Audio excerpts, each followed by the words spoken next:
Olá, boa noite. Bom, meu nome é Marcelo Prado. Vou ter aqui 25 minutos com vocês para a gente falar um pouquinho sobre o mercado de moda no Brasil, um pouquinho dos desafios que nós estamos enfrentando hoje, pós-pandemia, né? E eu queria rapidamente me apresentar aqui. Já foi falado o que eu faço, o que eu sou diretor do IEM. O IEM é um instituto de pesquisa dedicado ao setor de moda, têxtil, calçados, decoração, etc. E nós temos muita informação sobre esses mercados e temos acompanhado eles desde 1990. Então nós vimos o Brasil se transformar muitas vezes de várias formas. E a nossa ideia agora é mostrar um pouco para vocês como nós enfrentamos essa pandemia, como foram os resultados que nós tivemos nesse período.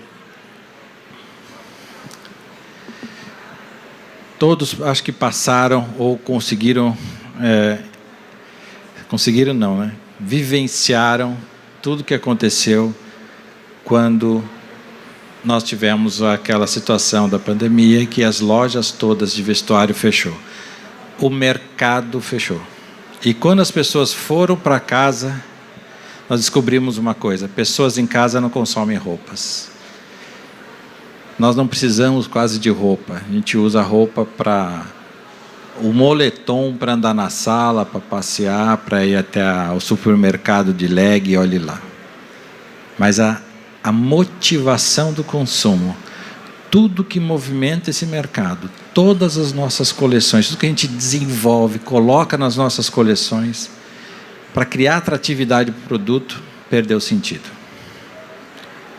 Com as lojas fechadas e sem atratividade no produto, mote no produto para consumir, vocês imaginam a pancada que foi. Em 2 meses, o consumo de vestuário caiu exatos 90% no Brasil. E mais, nós não tínhamos ferramentas ou canais de acesso ao mercado que não fossem as lojas físicas. Mano, todo mundo tinha o seu e-commerce, todas as grandes redes diziam, não, minha melhor loja é minha loja online. Acontece que a loja online dele tinha 200 lojas, era 0,5% da venda dele. Isso na maioria dos casos. E aí nós descobrimos que nós podíamos vender de tudo quanto era jeito. O melhor segmento que performou em 2020 chama-se revendedora porta a porta. Poxa, mas como é que ela ia na casa de uma e de outra? Ela não ia falar pelo WhatsApp? As lojas físicas, sacolinha para portaria. Uma grande rede de varejo com mais de 800 pontos de venda, quando fecharam as lojas dela de um dia para a noite, falou, e agora, o que eu faço? De um lado, ele tomou todos os empréstimos possíveis e imagináveis para ter crédito, para ter liquidez. E aí ele convidou todos os balconistas das lojas deles a pegar o CRM deles e mandar oferta para os consumidores. Eles tinham um site pronto de e-commerce que não vendia nada. E ele bombou de vender lá. Mandava pelo WhatsApp um linkzinho do produto, do pedido para comprar. Então as empresas se viraram, fizeram um monte de coisa. Só para a gente ter uma ideia de tudo que aconteceu aqui, né? Eu vou ver se eu consigo fazer funcionar o botão aqui. Tivemos fechamento do mercado, suspensão de viagem, fechamento das lojas, interrupção temporária, quer dizer, matou o nosso consumo. Reabertura das lojas, disparada de preço com a retomada parcial do consumo e uma demanda maior que a oferta. Os preços foram lá para a lua. E veio lá das commodities e foi parar lá no varejo, só que isso em momentos diferentes, foi chegando em momentos diferentes. O momento atual, as cadeias produtivas e o varejo estão em busca do que eu chamo de equilíbrio entre oferta e demanda, estão tentando se achar. Se perderam no caminho, estão tentando se achar. A oferta hoje supera a demanda, sem dúvida. Nós ainda não conseguimos voltar onde era o pré-pandemia. E o consumo de moda ainda se mantém abaixo do que éramos em 2019. Aqui mostra quanto os preços evoluíram, quanto eles se modificaram. eles acumularam na indústria 40% só no período 2020, 21 e 22. Se a gente olhar para o varejo, aconteceu a mesma coisa, mas só que ela aconteceu um tempo depois. Se você olhar o pico do preço no varejo, foi 2022. Se você olhar o pico da indústria, foi em 2021. Então, em 2021, nós tivemos 20% em média de aumento de preços dos produtos industriais. Só 10% no varejo, porque esse preço não chegou. O varejo tentou brecar, tentou não repassar, porque ele sabia que se ele repassasse tudo de uma vez, ele não ia conseguir girar. Só que chegou um ano depois e não tinha mais aonde recorrer, porque todos os estoques tinham sido girados, trocados, e todos estavam precificados a preços novos. Aí você chega em 2023, junho de 2023, veja os preços como estão. O varejo já está 1,4% de acúmulo de preços no primeiro semestre desse ano. Apenas 1,4%. Isso é IPCA. A indústria ainda está com 6,3%. Ainda está caro, ainda não está conseguindo trazer os preços para a normalidade.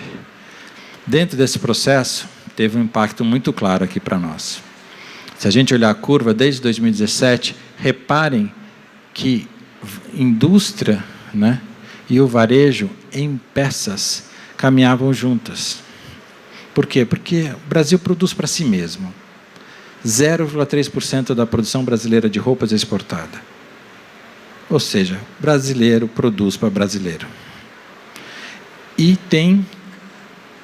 Então, ele anda junto com o varejo. O varejo determina quanto nós podemos produzir. Quanto que o varejo vender, é o que nós podemos produzir. Eu vou voltar um slide aqui, só para a gente dar uma olhadinha em uma coisa. Repare que antes da pandemia, os preços também andavam juntos. Indústria e varejo tinham que ter preços alinhados. Eles se desalinharam com a pandemia. Quando houve esse gap aqui no final, veja que há um gap aqui em 2022, o tamanho desse gap. Qual é o efeito desse gap? É o preço. E tem um bicho que substitui a produção nacional nesse momento. Os importados só cresceram 6% nesse período. Em reais. Nossa, mas nós valorizamos tanto o câmbio ficou bem mais caro para nós. Então, nós ganhamos competitividade internacional. Não, nós ganhamos em relação aos Estados Unidos, que não é um fornecedor nosso. Receber, talvez, contra os europeus, que não é fornecedor nosso. Todos os fornecedores dos Estados Unidos e da Europa, principalmente os asiáticos, também ganharam competitividade, alguns mais do que nós. E são eles os nossos fornecedores, não são os europeus e americanos. São os asiáticos.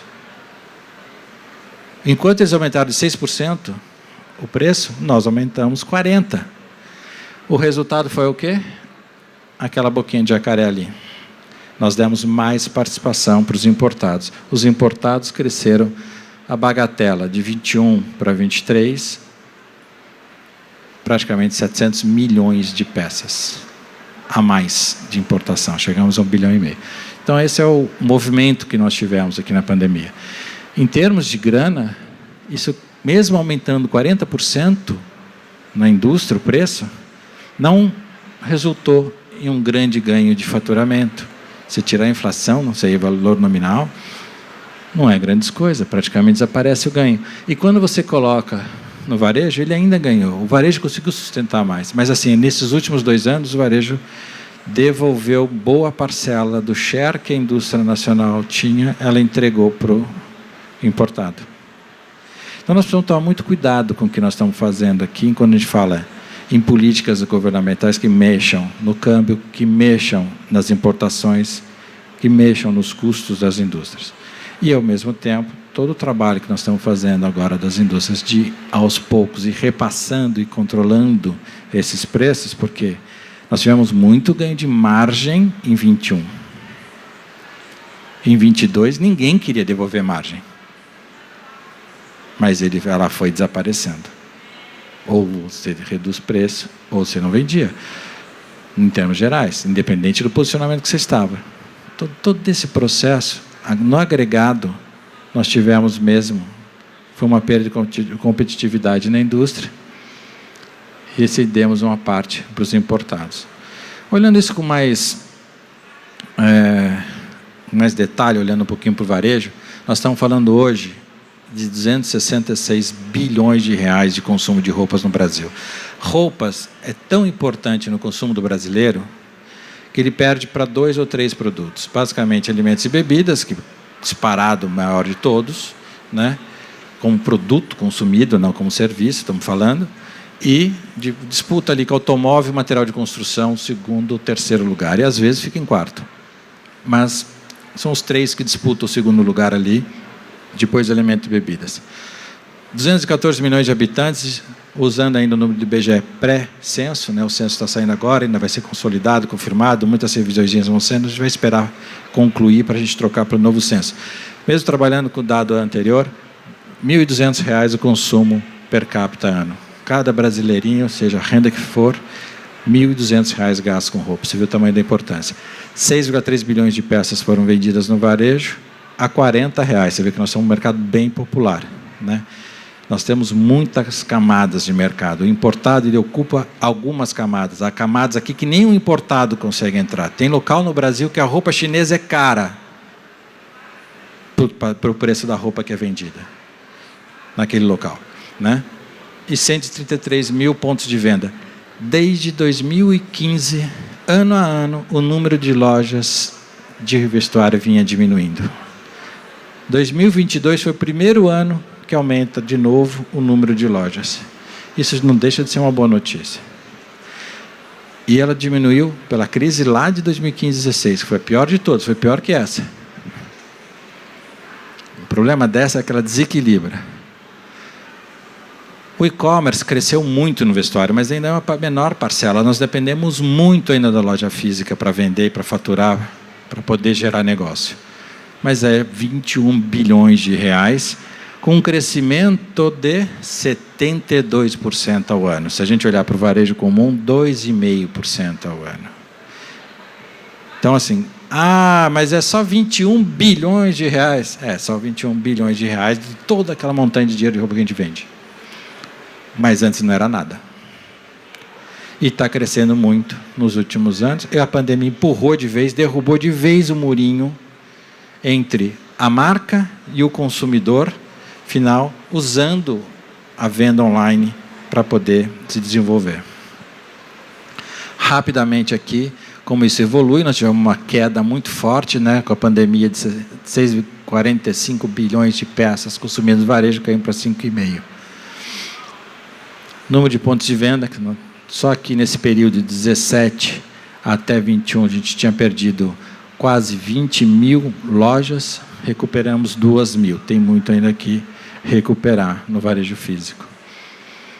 E aqui, em termos de poder de compra, nós temos um país dividido em 2, em termos de recursos gastos com vestuário. O A e B, que é justamente onde mais entra o importado, não é embaixo, por incrível que pareça, né? E esse produto veste 24% da população brasileira. Quase 52% do dinheiro gasto com roupa, está no A e B, né?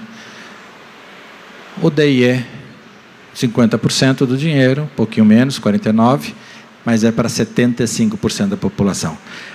O que aconteceu nesse período da pandemia? Um grupo de pessoas desceu um pouquinho para baixo.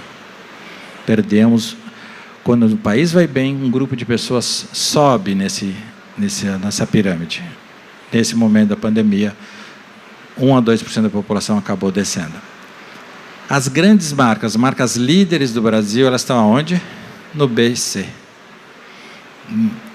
Namoram com A-, com A2, buscam um pouco do A, principalmente nas crises, vão buscar lá o que falta para completar seu negócio. Mas o grande foco está no BC. Esse é o grande mercado brasileiro, chega a 70% das pessoas, 70% do dinheiro gasto com roupa. E aí, quando a gente estuda onde se posicionar, e o Brasil, repito, o mercado de moda ele é feito de muitas camadas de preços, muitas camadas, e isso muda o tipo da loja, o local que a loja está localizada, o perfil do consumidor que compra, como é que ele compra, gasta, paga, como é que ele paga isso. como é que eu atuo por essa loja, tudo isso se modifica nessas várias camadas.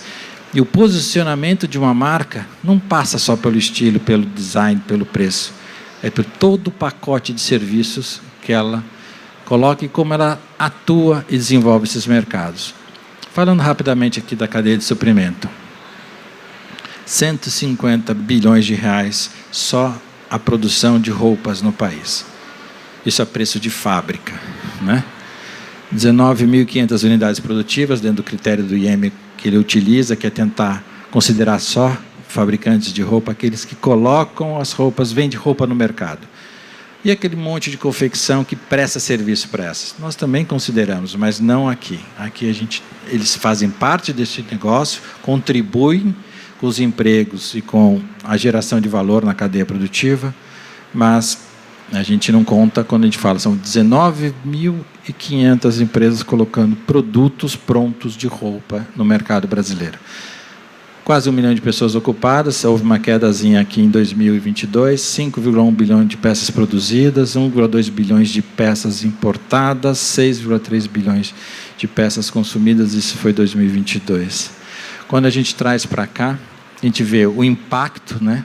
Tanto em peças, você vê que de 5 bilhões e 900 milhões de peças fabricadas, nós caímos para 4 bilhões e 983, ou 5 bilhões.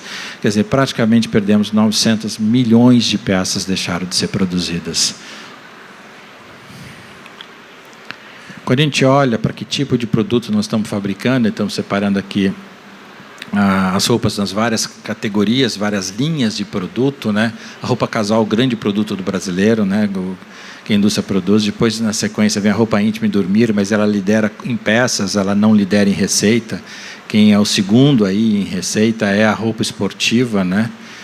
E, em terceiro, o jeanswear, que tem uma força muito grande. Falando em recursos, né? Em faturamento, em geração de resultado. Também temos a roupa social com grande relevância. O interessante disso é que 67% das peças são confeccionadas em malha, né? 67%, 2/3 de todas as peças que a gente coloca no mercado são confeccionadas com tecidos de malha, né? Só que quando você olha em peso, se você sai da conta peças e vem para a conta toneladas, né? Nós estamos falando que o plano é 60% do todo. Então, nós temos duas linhas de produto que são igualmente importantes. Uma pelo tanto de peças que elas colocam no mercado e o valor dessa peça acaba caindo muito porque esse produto é muito mais leve, né? E temos um produto que é muito nobre e que é muito importante dentro de toda a cadeia produtiva da moda, que é o tecido plano. E muita gente às vezes fala assim, não, o tecido plano vai ser substituído pela malha. De fato, ele substituiu o plano em muitos produtos que fazia sentido, inclusive muito do tecido inteligente. O tecido inteligente, ele nasceu praticamente na malha. Foi todo desenvolvido nos pontos de tecidos de malha. Só que trouxe um monte de atributos novos. Mas o tecido plano não fica para trás. Trouxe hoje muita tecnologia, tem muita diferenciação de produto. E ele é muito importante e agrega muito valor ao produto final. Então, ambos são muito importantes dentro da composição de mix. Tanto que o polo de malharia nacional chamado Santa Catarina ou Vale do Itajaí, hoje tem, junto aos grandes fabricantes, ou que a gente chamava aqui só das malharias de Santa Catarina, confecções de malha. Elas fazem de tudo hoje. Quase todas as grandes têm um mix bastante variado de produto, usando muito o tecido plano para agregar valor. Aqui a parte de comércio externo, né, as importações elas foram um pico de 1 bilhão e 800 milhões de dólares. Em dólar, foi o maior pico, foi 2018, mas em peças, o maior pico 2022. Hoje, nós estamos importando mais peças com menos dólares. E isso é o que machuca a participação do importado sobre o nacional lá na frente. Esse aqui dá para ver bem. Esse é o market share dos importados sobre tudo que é consumido de roupa no Brasil. Chegou a 19%. Poxa, como é que eu vou competir com os importados se eles são mais baratos? Ora, tudo depende. Mais barato em relação a quê? Ah, o vestidinho preto básico é o quê? R$100 é caro ou barato? R$500 é caro ou barato? Depende do consumidor. Depende da loja, do serviço, da marca, da ambientação. Roupa não se vende por preço. Roupa se vende por encantamento. Então você tem que desenvolver o produto para aquela pessoa, ela se identificar com aquela pessoa e ela vai pagar o preço que ela pode pagar. Não é que ela vai pagar qualquer preço, vai pagar o preço que ela pode pagar, que cabe no orçamento dela. E não é nenhum preço de importado que vai impedir que você seja bem-sucedido com isso. Anotem bem isso. Se um dia vocês forem, se o seu presidente falar assim, a gente não vende porque a gente é caro, o erro está com vocês, não está no mercado não. Se o seu produto é comprado apenas porque ele é mais barato do que o outro, você tem um problema. Porque, na verdade, você nunca pode ser comparado em preço. Você tem que parecer barato, ter grande valor para o consumidor, a ponto de eu prefiro comprar esse, mesmo que eu pague R$100 a mais, do que aquele que eu não gostei, não é para mim, não me identifico e tudo mais. Ou numa loja que eu não quero comprar. E isso vale para o importado. Nós temos que ter essa consciência, né? Eu trabalho todo dia para criar valor, para desenvolver diferenciais e atratividade para o meu produto, para os meus serviços, para os meus consumidores, para os meus clientes. E quando eu não faço isso, eu passo a ser comparado por preço. E aí é que eu posso ser caro.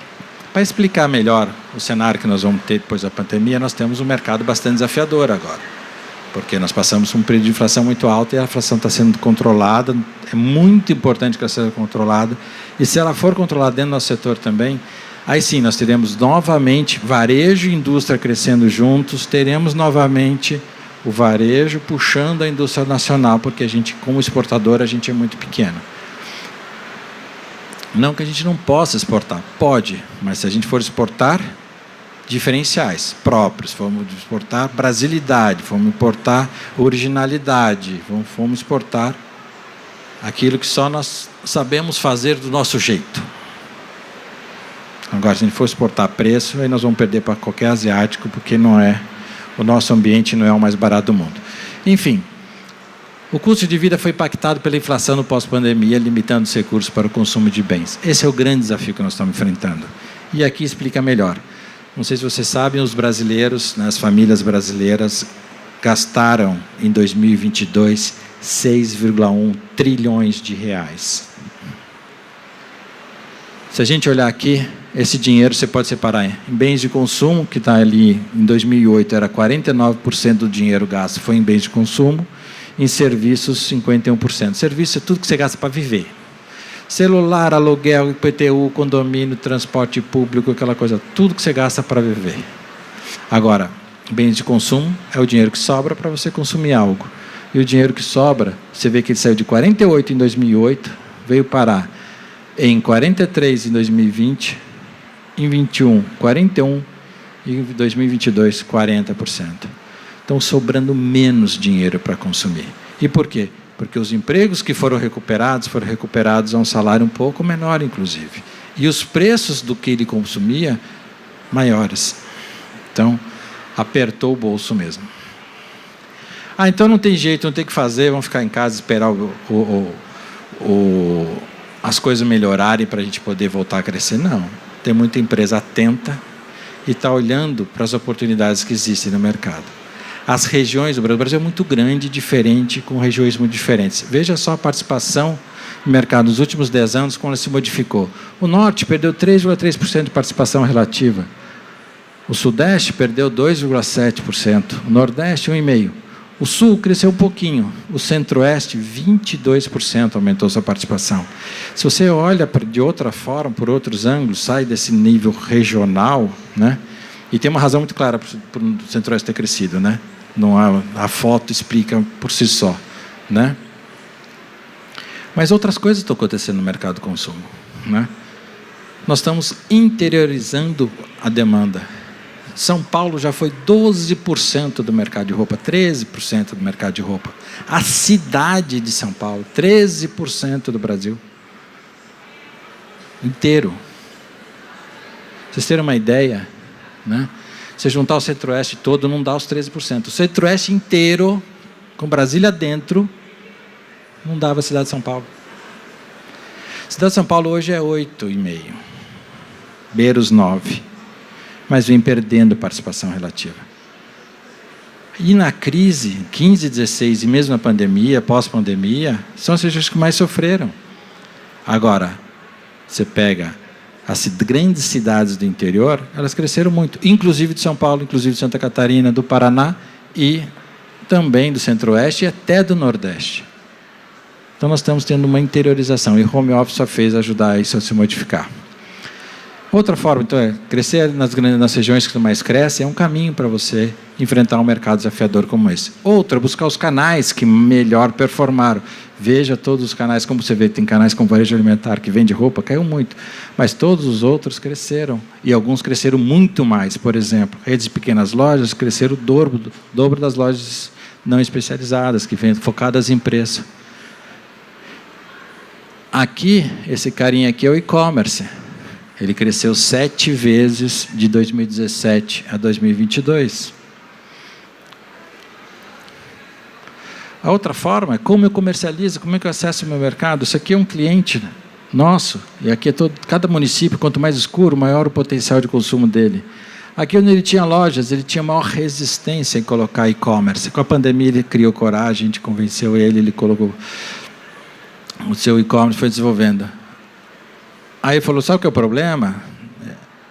Eu vou competir com as minhas lojas. Em cor-de-rosa, os clientes que compram no e-commerce dele. Em azul, quem compra na loja física dele. Veja a diferença, com e sem e-commerce.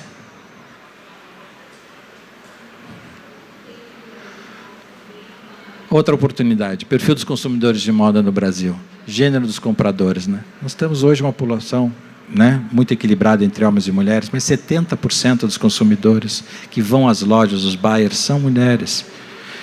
Outra coisa, nós temos aqui na faixinha, na barrinha rosa, muitos consumidores de todas as faixas etárias, mas compara com os brasileiros, nós temos 14% do consumo dos consumidores acima de 45 anos ou mais. Está na hora de a gente ter moda do idoso, saber falar isso direito. Mas 40%, né? Aqui nós temos 38% dos consumidores têm 45 anos ou mais. E nós não falamos com eles na hora de vender moda. Aliás, nem fazemos as modelagens deles, né? Os corpos de prova que a gente faz na nossa coleção, nunca vem uma pessoa com essa idade lá para fazer o corpo de prova, né? E nós temos também as diferenças por poder de compra. Enfim, nós temos que buscar essas oportunidades. A outra questão é a sustentabilidade. Se falou muito aqui de sustentabilidade, só deixei um slide aqui para colocar uma coisa para vocês. Sustentabilidade, hoje, é uma vantagem competitiva para as indústrias. Ainda não é lei, não é obrigação, mas é uma vantagem competitiva. Daqui a alguns anos vai ser regra. Então, se você tem e vai ter que fazer essa passagem para sustentabilidade, faça agora, que isso tem um prêmio na sua venda, que está aqui, ó. 21% dos consumidores pagariam a mais por uma roupa que fosse comprovadamente sustentável. É uma vantagem competitiva. Daqui a alguns anos, isso aqui vai zerar, porque todas as roupas serão sustentáveis ou terão que ser por força de lei. Então, essa é a vantagem competitiva que tem que ser aproveitada agora. Enfim, para a gente encerrar aqui o último slide, né? O futuro das empresas e do consumo, como nós estamos enxergando isso com a nossa leitura, obviamente, né? Isso depois aí da pandemia, comparando os desafios e oportunidades. O desafio é que o mercado não está fácil, está difícil, porque está sobrando pouco dinheiro no consumidor e os produtos ainda estão caros, né? Mas, basicamente, as empresas estão desafiadas e não tem como fugir. Inclusão digital. Tudo nós vamos fazer de uma forma diferente e as pessoas que trabalham para nós ou trabalham conosco, as nossas empresas, estão sendo transformadas e têm que se preparar para trabalhar em nuvem, home office, indústria 4.0, tudo isso não tem mais como fugir. E-commerce, multicanalidade, gestão de estoque, logística reversa, tudo isso tem que estar. Não vai existir a grade palito, né? Na minha loja eu tenho 0 estoque, eu tenho uma de cada peça e eu reponho automaticamente, cada uma que sai. E talvez a gente não chegue nisso. Mas que temos que buscar isso, temos. E existe lógica, ou existe ciência, existe ferramenta para fazer isso acontecer. Startups apostando em tecnologias que estão reinventando a forma de se produzir, de comercializar e de se comunicar.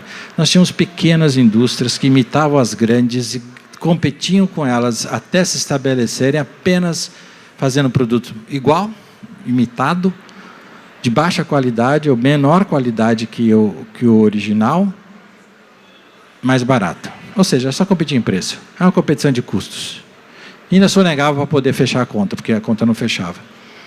Hoje nós temos empresas que fazem produto melhor, mais inovador, diferente, pequenininho, usando uma tecnologia que nós, nas grandes, não temos.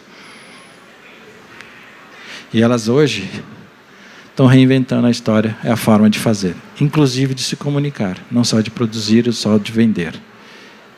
E as grandes têm que entender que o novo sempre vem e nós não temos muito o que fazer, a não ser seguir adiante.